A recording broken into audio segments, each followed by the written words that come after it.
When a school bus driver spots a little boy sprinting frantically toward her bus, she assumes he's simply running late. But as he climbs aboard, tears in his eyes and a secret too chilling to ignore, her expression shifts from routine concern to determined resolve.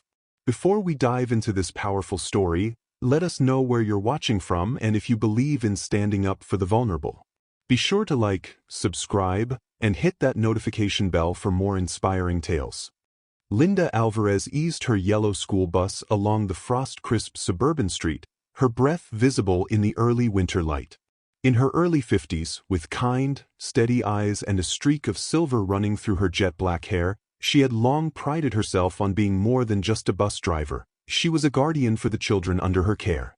The rhythmic hum of the engine mingled with the soft rustle of brittle leaves swept along the pavement, and everything seemed perfectly routine. Yet today, a nagging unease tugged at her heart. As the bus rounded a familiar curve, Linda's practiced gaze caught a sudden movement in the side mirror, a small, frantic figure sprinting along the sidewalk. In that moment, time seemed to slow as she recognized the child, 8-year-old Oliver Wright, one of the quieter riders whose gentle presence she always remembered with special care. Oliver's tiny jacket whipped wildly behind him like a fragile flag caught in a storm. Without a second thought, Linda brought the bus to a smooth halt. The door swung open, and Oliver pounded on it with trembling little fists. His cheeks, streaked with fresh tears and a dusting of cold from the early morning chill, shone with panic. "Miss, please don't make me go back," he managed to whisper between ragged breaths, his voice quivering like a fragile reed in the wind. "Oliver, sweetheart," Linda said softly as she leaned down to meet his gaze. "What's wrong? You can tell me." Oliver hesitated. His eyes, wide and haunted, darted back toward a modest house visible in the distance. Clutching his oversized backpack as if it were a shield against the world, he finally murmured, "He'd hurt me if I told anyone. I can't go back." His voice was barely audible, laced with a terror that made Linda's heart ache. In that instant, every routine worry and mundane task fell away. Linda's maternal instincts surged forth. "You're safe here with me, Oliver. I promise, nothing will hurt you now," she soothed, gently taking his hand. Her calm tone belied the storm of concern churning inside her.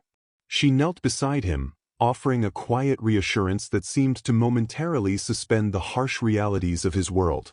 Determined to help, Linda pulled out her phone and dialed the number of Henry Sullivan, the school counselor whose compassion and wisdom had long been a beacon for troubled children. "Henry, it's Linda," she said in a hushed, urgent whisper. "I've got Oliver on board. He's scared. Something is very wrong at home." Henry's voice, warm yet edged with concern, responded immediately. "I've noticed Oliver withdrawing lately, Linda. I'll contact Child Protective Services right away. Please, keep him with you until help arrives." After a few more gentle reassurances, Linda continued her route with a heavy heart, every turn of the bus weighed down by the burden of the secret Oliver had entrusted to her. By the time the bus reached the school, Linda's thoughts were consumed by the frightened boy and the mysterious, painful situation he had described. At school, Henry met Linda at the entrance, his expression grave as they exchanged a few determined words. Soon, within the soft-lit, quiet confines of the guidance office, Henry and Darren King, a diligent and compassionate CPS caseworker, gently coaxed Oliver into a seat away from the curious stares of his peers. Oliver, still clinging to Linda as if she were his lifeline, murmured repeatedly, "Don't let me go back. I can't." Henry crouched beside him, his tone gentle yet firm. "Oliver, we're here to help. We're going to make sure you're safe. Can you tell me who is hurting you?" In a voice barely above a whisper, thick with fear and sorrow, Oliver managed to say, "Can't go back, but you'll come for me." The mention of the name sent a ripple of shock through everyone in the room. Victor Blake, the absent, missing father whose fate had long been the subject of hushed conversations, had vanished under mysterious circumstances. Now, it seemed, his legacy of terror had returned in Oliver's trembling confession. That evening, as twilight surrendered to the encroaching darkness of early winter, Linda's thoughts could not stray from the frightened boy. She retraced her bus route on her way home, each familiar landmark now imbued with a sense of foreboding. Passing by the modest, well-kept house at the end of the block, the Blake residence, Linda paused. Under the dim glow of a street lamp, she saw a figure moving with urgent purpose. Standing near a parked car, Marina Blake, the fiercely proud yet troubled mother of Oliver, was hastily loading a large duffel bag into the trunk. Her movements were agitated, her eyes darting about as though she expected to be seen. Linda's pulse quickened. Over the years, Marina had cultivated a reputation for her fiery temper and unyielding control over her household. Yet tonight, Linda sensed an even darker undercurrent. Though she was not a police officer, Linda's gut told her that something was terribly wrong. She fumbled for her phone and dialed the number of her longtime friend and local detective, Eleanor Riggs. "Eleanor, it's Linda. I just saw Marina Blake outside her house, loading a duffel bag into her car in a way that felt tough. It's about Oliver. He said things are happening at home that scare him," Linda explained, her voice low and trembling with both worry and urgency. Eleanor's response was immediate and measured. "Stay safe, Linda. I'm on my way." Don't confront her directly, let's gather all the facts first. The call ended, but Linda's anxiety lingered as she continued home, her mind a turbulent mix of fear for Oliver's welfare and dread over the secrets hidden behind the perfectly painted facade of the Blake residence. The next morning brought with it a sober determination. At the school, Henry, Darren, and Eleanor, accompanied by a small team of local officers, visited the Blake residence. The house, with its immaculate lawn and freshly painted exterior, struck an unsettling balance between order and hidden chaos. As they approached the front door, Darren's grip tightened on his clipboard, and Eleanor's keen eyes missed nothing. Marina Blake answered the door with a strained, almost rehearsed smile that barely concealed her irritation. "Can I help you?" she asked, her tone oscillating between forced politeness and barely masked hostility. Eleanor held up her badge and spoke evenly. "I'm Detective Riggs. We have a warrant to search the premises concerning matters related to your household. Please, step aside and allow us to proceed."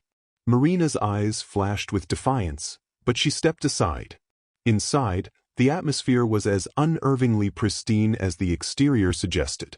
Every piece of furniture was in its proper place. Family photos were arranged in a way that seemed calculated to portray perfection. Yet, behind this veneer of order, Eleanor sensed a disturbing undertone, a subtle discord that belied the outward calm. In a quiet, coordinated operation, officers spread through the house. Linda's earlier observation of Marina's hurried actions now seemed part of a larger puzzle. As one officer examined the living room, another noted that the smell of bleach was stronger than necessary for a routine cleaning. A particularly striking detail was a locked door leading to the basement, a door Marina had mentioned only in passing. Eleanor's gaze lingered on it, a silent promise to uncover the truth. Linda's thoughts drifted back to the small boy she had met that morning. Later that day, while Linda sat alone in the break room at the bus depot, her untouched coffee growing cold beside her, she received a call from Darren King. "Linda, I want you to know that Oliver is now with a foster family. But there's more. He keeps repeating that someone named Victor, told him never to speak about the night he disappeared," Darren confided in a voice heavy with regret. Linda closed her eyes, picturing Oliver's tear-streaked face, and felt the weight of the situation intensify. The disappearance of Victor Blake, a man whose fate was shrouded in mystery and whispers of domestic discord, had long been an unresolved wound in the community. Now, it was clear that its dark tendrils had reached back into Oliver's fragile world. That evening, under the muted glow of streetlights, the investigation gathered momentum. Officers returned to the Blake residence with the newly issued warrant, and the search began in earnest. Inside, Marina Blake's carefully maintained image began to unravel. In one room, Eleanor noticed that the carpet looked freshly shampooed, yet its dampness suggested a hurried cleanup. In another, a series of family portraits was arranged too meticulously, as if to distract from hidden blemishes. Each detail added to the mounting suspicion that the Blake household was a carefully constructed stage for secrets. Eleanor led a small team toward the basement. The narrow stairway was dimly lit, the single flickering bulb above casting long, uncertain shadows along the concrete walls. At the base of the stairs, among piles of old furniture and neglected storage boxes, an officer discovered a loose panel in the wall. With careful precision, the panel was pried open, revealing a hidden compartment. Inside, wrapped in a stained cloth, lay a bundle of items that made Eleanor's stomach twist: a set of blood-stained rags, a broken child's bracelet, and several pieces of paper covered in crude, disturbing sketches. Each drawing depicted a small, terrified child overshadowed by dark, looming figures. "Document everything," Eleanor ordered quietly, her tone brooking no argument. She knew that these details, though harrowing, were crucial to unraveling the truth behind Oliver's story. Upstairs, back in the living room, another officer uncovered a locked closet. When forced open, it revealed a duffel bag hidden among personal effects, items such as a driver's license, credit cards, and a tattered scarf. Eleanor held up the items and asked, her voice tight with restrained anger, "Explain why these are stashed away in a locked closet?" Marina's face contorted with anger. "That's none of your business," she snapped, her tone clipped. "Victor left these behind when he walked out. I kept them safe." Her explanation, delivered with forced casualness, only deepened Eleanor's suspicions. Over the following days, the investigation widened its net. Detective Riggs, Darren King, and their team meticulously compiled evidence and testimonies. In a quiet, sterile room at the precinct, Julian West, a former caregiver who had once worked for the Blake family, sat across from Eleanor. His voice was low, weighed down by regret as he recalled the darker days of the household. After Victor disappeared, Marina, she changed. "I witnessed things, Oliver being locked in his room for hours, sometimes overnight. I tried to help, but she warned me. I was too afraid." Julian's testimony, raw and unfiltered, painted a picture of a household spiraling into cruelty and fear. Each piece of evidence, each whispered recollection, built a case that was both damning and heartbreaking. Oliver's simple plea that Heats couldn't go back echoed through every report, a refrain that underscored the desperate need for intervention. Meanwhile, Marina Blake continued to project an image of a wronged, grieving parent, a facade that, despite its rehearsed precision, could no longer mask the truth. Linda Alvarez found herself haunted by memories of that fateful morning. Every day since, as she drove her bus along the now familiar route, she replayed Oliver's tearful eyes and trembling voice. In quiet moments, she recalled his whispered confession, "I can't go back. Victor will come for me," and wondered what horrors lay hidden behind the closed doors of the Blake home. Late one chilly afternoon, while Linda sat at the depot, a local news segment flashed across the television in the break room. The reporter's sympathetic tone dripped with rehearsed sorrow as Marina Blake appeared on camera, her face contorted in grief and anger. "They've taken my child from me," she proclaimed, her voice quivering with indignation.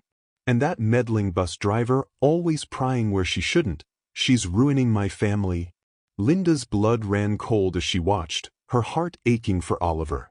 Despite the media's twisted portrayal, Linda knew the truth, and she was determined that Oliver's voice would not be silenced. That night, as a bitter wind swept through the deserted streets, Detective Riggs sat in her modest office, poring over case files and photographic evidence. Every detail pointed to a hidden truth buried beneath layers of lies and meticulously maintained appearances. The locked basement, the hurried cleanup, the hidden compartment, all were pieces of a puzzle that threatened to expose the dark underbelly of the Blake household. Riggs resolved that the case must proceed, no matter how deeply it cut into the fabric of a family once thought to be merely troubled.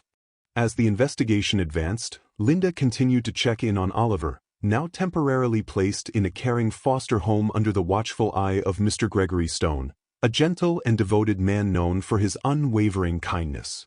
Though Oliver's eyes remained shadowed with grief and fear, a small, tentative hope began to flicker within him, an ember nurtured by the constant presence of those who believed him. Even as the legal and investigative machinery churned relentlessly, the community buzzed with rumors and half-truths. In hushed conversations on park benches and over backyard fences, neighbors debated Marina Blake's true nature. Some clung to her carefully crafted image of a grieving mother betrayed by an unfaithful spouse, while others whispered of the dark nights when Oliver's cries could be heard from behind closed doors. Linda, though unable to share details, carried the weight of these secrets with quiet resolve. Days turned into weeks, and the tension around the Blake residence grew ever thicker. With mounting evidence in hand, Detective Riggs coordinated a final push, a full-scale review of the forensic reports and surveillance footage from the neighborhood. The data was damning: the hidden compartment, the personal effects locked away, and, most chilling of all, the timing of Marina's frantic behavior just days after Victor's disappearance. Every detail, meticulously recorded by Darren King and corroborated by witness testimony, painted a picture of a family torn apart by fear and violence. Late one evening, in the dim light of the precinct's evidence room, Riggs and Darren huddled over a series of photographs. One image, in particular, seized their attention: a snapshot of a junkyard, its rusted vehicles lined up like broken dreams under a sullen sky. In the trunk of one battered car, a faint stain of dried blood could be seen, a stain that matched samples from the personal effects found in the Blake home. Riggs's hands trembled as she realized this could be the definitive piece of evidence linking Marina Blake directly to the fate of Victor Blake. Outside, as the wind howled and the night deepened, Linda Alvarez sat quietly in her modest living room. The events of the past weeks, Oliver's tearful confession, the harrowing discoveries at the Blake residence, and the relentless pursuit of truth, played over in her mind like an endless loop. Her heart ached for Oliver, for the innocence lost in a world that had suddenly become too cruel, too unyielding. And yet, within that sorrow, a fierce determination burned, a promise that she would never stop fighting for those who could not fight for themselves. The tension reached its apex as Detective Riggs, Darren King, and their team prepared to confront Marina Blake in the interrogation room. The sterile light of the evidence room did little to soften the hard lines on Marina's face as she was led inside. Her eyes, once burning with defiant anger, now flickered uncertainly under the steady gaze of Riggs. With a deep, measured breath, Riggs began, "Marina, we have reviewed every piece of evidence gathered from your home, and we have more questions than you're willing to answer." Marina's voice came out in a harsh whisper. "I already told you everything. I did what I had to do." Her words hung in the air, defiant yet trembling. Riggs leaned forward, her tone even yet unyielding. "The evidence shows otherwise. We have surveillance footage of you outside the house on the night Victor disappeared. We have records of your frantic actions at a junkyard, and, most damning of all, the forensic tests on the bloodstains found in the trunk of that vehicle matched the samples we retrieved from your home." For a long, heavy moment, Marina said nothing. Then, her voice cracked as she muttered, "It wasn't supposed to happen this way." Tears welled in her eyes, mingling with a shame that she could no longer hide behind her carefully constructed facade. Slowly, with a defeat that seemed to break her spirit, she confessed in halting whispers, "I lost control. Victor was unstable. That night, I couldn't stop him, and I tried to protect Oliver in my own way. I never meant for him to be hurt." Her confession was punctuated by bitter sobs, each one echoing the tragedy that had unfolded behind the closed doors of the Blake home. Outside the interrogation room, word of Marina's confession quickly filtered through the department. Eleanor Riggs and Darren King met in a quiet corridor, their expressions somber as they discussed the next steps. "It's not over yet," Darren said, running a hand through his thinning hair. "We still need to build the case beyond her confession. Every detail counts, and the forensic evidence must be ironclad. This family's shattered, and Oliver's future hangs in the balance." In the days that followed, the investigation took on a frenetic urgency. Forensic analysts worked long into the night to verify every sample. Photographs from the junkyard were scrutinized again and again. Every detail, the angle of the trunk, the slight smear of dirt that might hide more evidence, was re-examined. The hidden compartment in the basement was secured and its contents meticulously catalogued.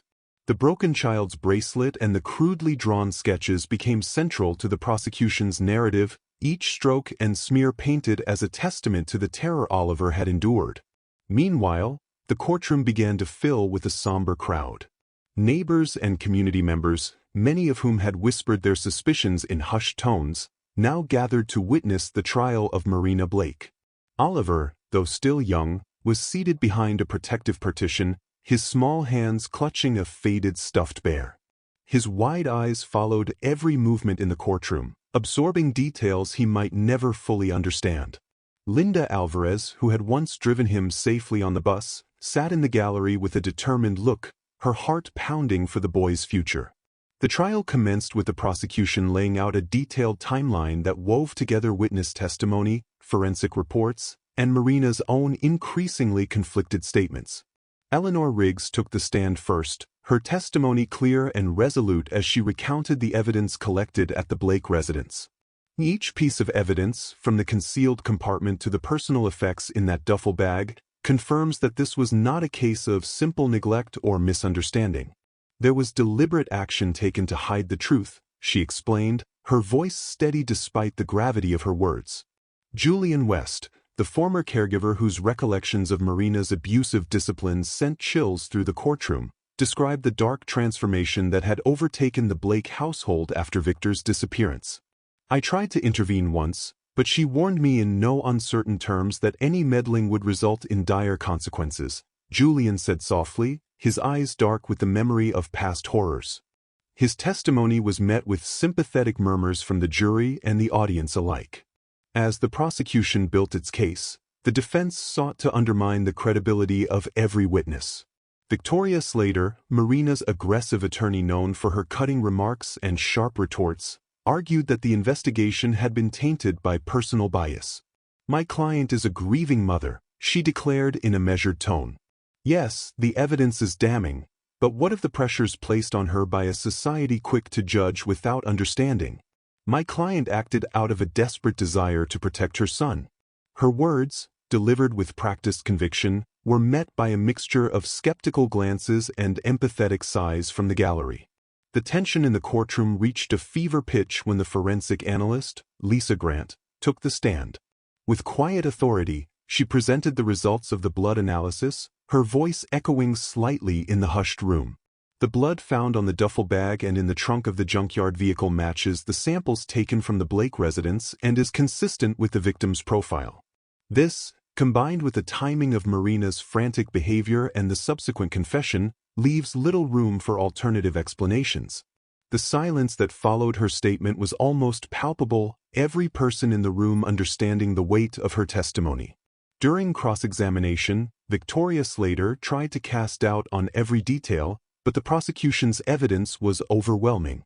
One by one, witness after witness confirmed that Marina's actions had been driven not by mere desperation, but by a pattern of control and fear. The jury listened intently, their expressions a mix of sorrow and determination as the narrative of a fractured family unfolded. In a pivotal moment, Oliver was called to testify.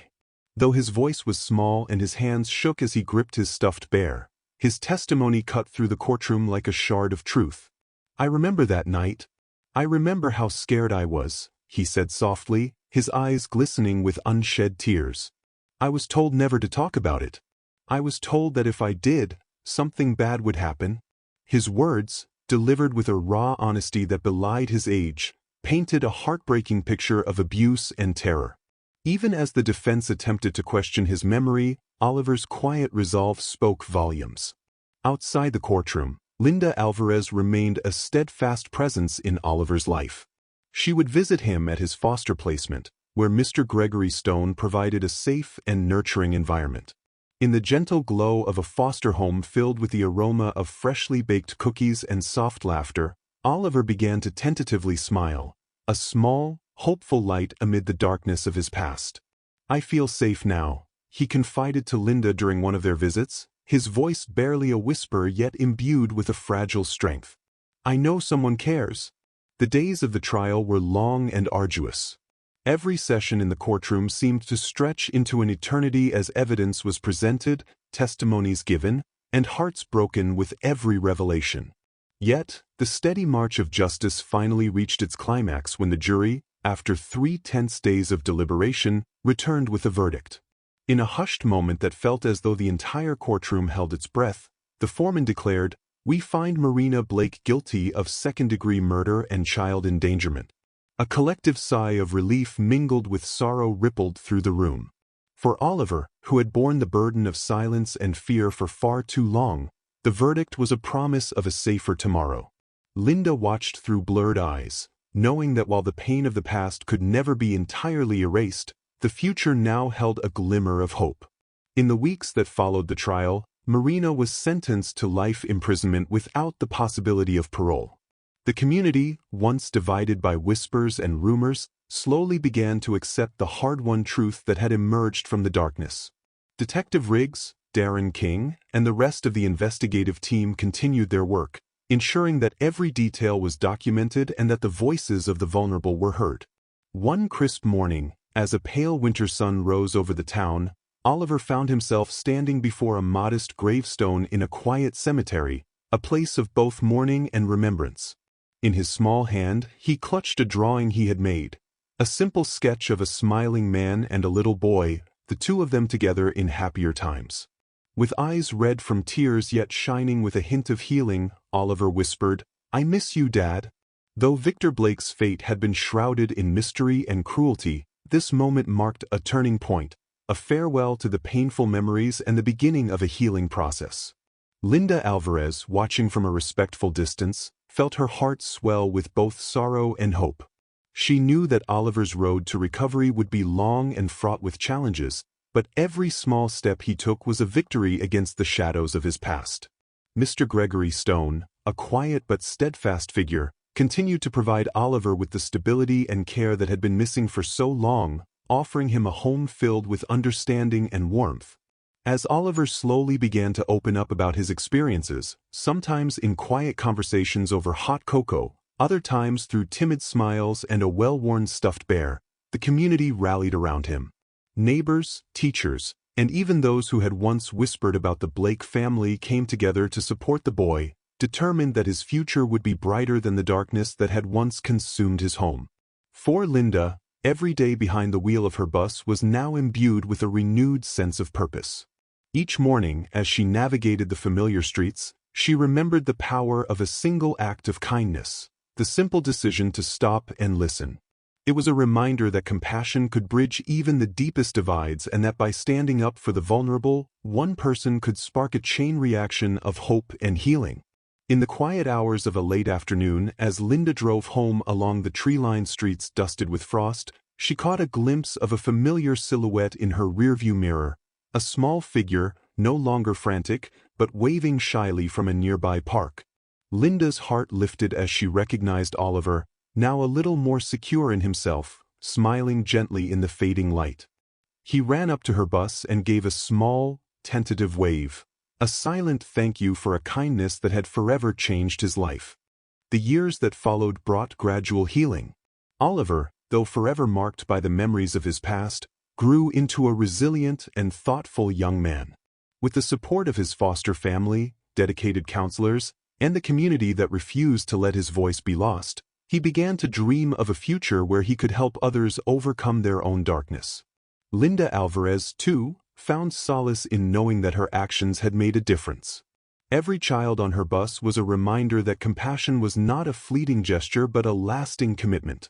A commitment to protect, to care, and to stand up against injustice wherever it might hide.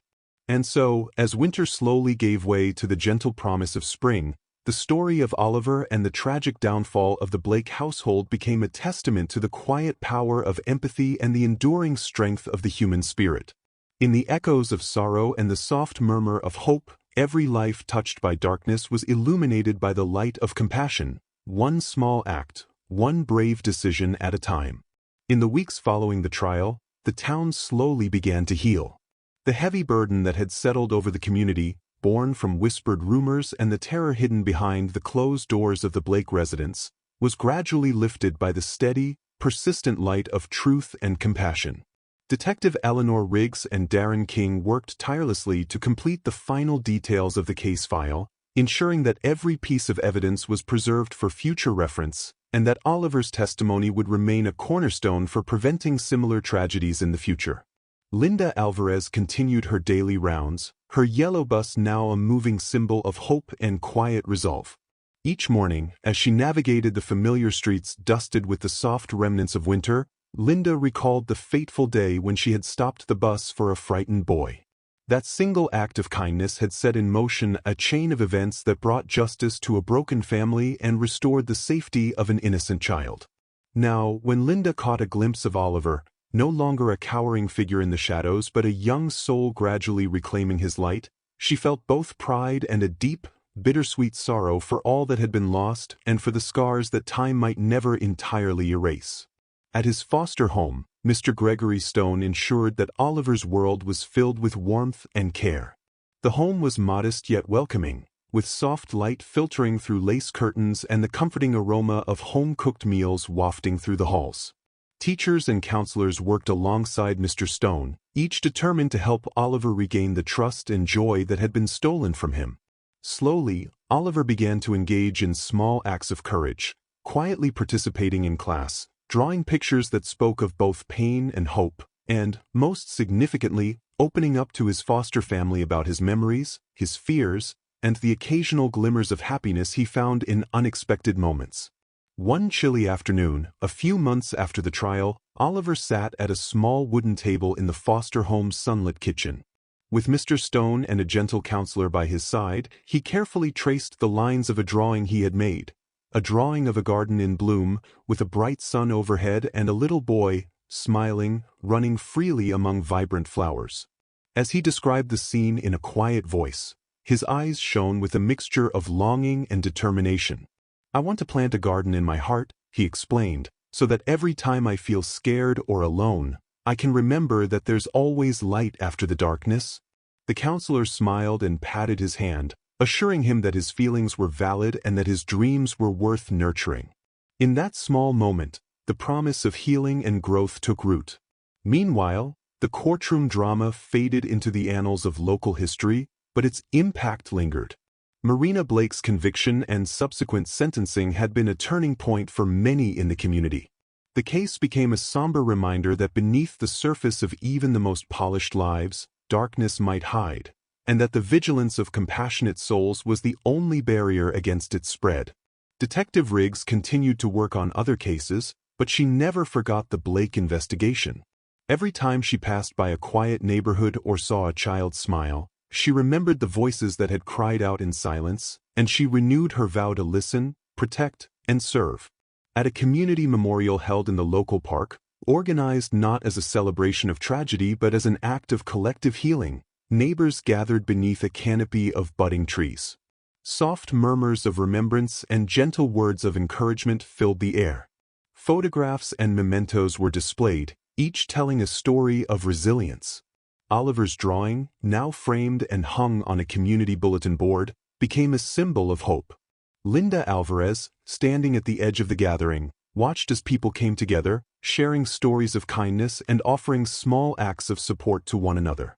It was clear that while the scars of the past might never fully vanish, the community was determined to move forward, united by the belief that compassion and truth could illuminate even the darkest corners.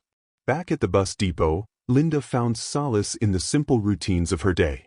Each stop, each smile from a child boarding her bus, was a reaffirmation of her purpose. The memory of Oliver's trembling voice and tearful plea remained etched in her heart, a constant reminder that every act of kindness had the power to change a life. Sometimes, when the day was quiet and her thoughts wandered, Linda would replay that first encounter in her mind, the way Oliver had clung to her, the fear in his eyes, and the unspoken promise that she would never let him face that darkness alone. And every time, she felt a surge of determination to keep fighting for those who needed a champion, whether on a cold, early morning route or in the quiet spaces of everyday life. As winter gave way to the soft emergence of spring, the healing process deepened. Oliver began to thrive in his new environment, his laughter gradually overcoming the echoes of past trauma. He made friends at school, found joy in small victories, and even started a journal where he wrote about his journey from fear to hope. His pages filled with sketches of bright gardens, soaring birds, and sunny afternoons, each drawing a testament to the resilience of the human spirit. Mr. Stone and the counselor, along with Linda and other caring adults, watched with pride as Oliver transformed into a young beacon of courage and compassion. One sunny morning, as a gentle breeze carried the sweet scent of blooming flowers through the open windows of the foster home, Oliver invited Linda to join him in the small garden he had helped plant in the schoolyard. Together, they knelt in the soft soil, planting seeds that symbolized new beginnings. Oliver's small hands carefully covered each seed with earth, his eyes alight with hope. "This garden is like our future," he said softly. "We take care of it and it will grow. Even when it's cold, we know that someday, these seeds will bloom." Linda smiled, her heart swelling with emotion. In that simple act of planting, both teacher and student rediscovered the power of nurturing life, and the promise that healing could indeed take root in even the most scarred of hearts. In the quiet aftermath of everything that had transpired, the town slowly began to rebuild its collective sense of security and trust. The media reports and courtroom battles were replaced by everyday acts of kindness, a neighbor checking in on another, community centers offering support groups, and local schools holding events to celebrate resilience and the strength of the human spirit. The painful chapters of the past were not forgotten, but they were now woven into a tapestry of recovery and hope. Linda Alvarez's bus continued to traverse the familiar streets, each stop now imbued with a deeper significance. Every morning as she started her route, she felt an unspoken promise to herself and to the children she carried, that she would always be there to listen, to protect, and to light the way through the darkness. And every time she caught sight of a smiling face, a face that carried the marks of hardship yet shone with the glow of survival, she was reminded that even the smallest act of compassion could ripple out to create waves of change. In the soft glow of a late afternoon, as Linda pulled her bus to a stop at a familiar corner, she took a moment to look into the rearview mirror. There, in the distance, she saw a young boy riding his bicycle slowly along the sidewalk, his head held high, his expression thoughtful. For a fleeting moment, Linda saw in him the echoes of Oliver's journey, the tentative steps toward healing, the bravery in his quiet resilience.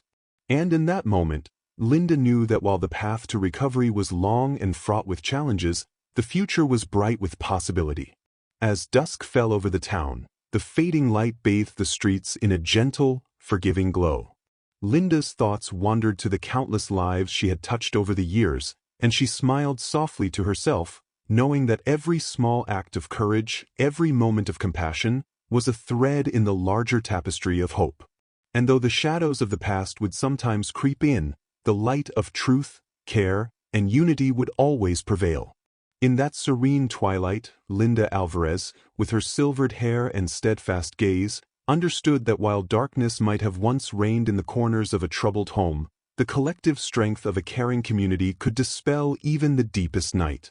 And as the town drifted into a peaceful slumber, each life, Oliver's, Linda's, and every child riding her bus, carried with it the promise of tomorrow.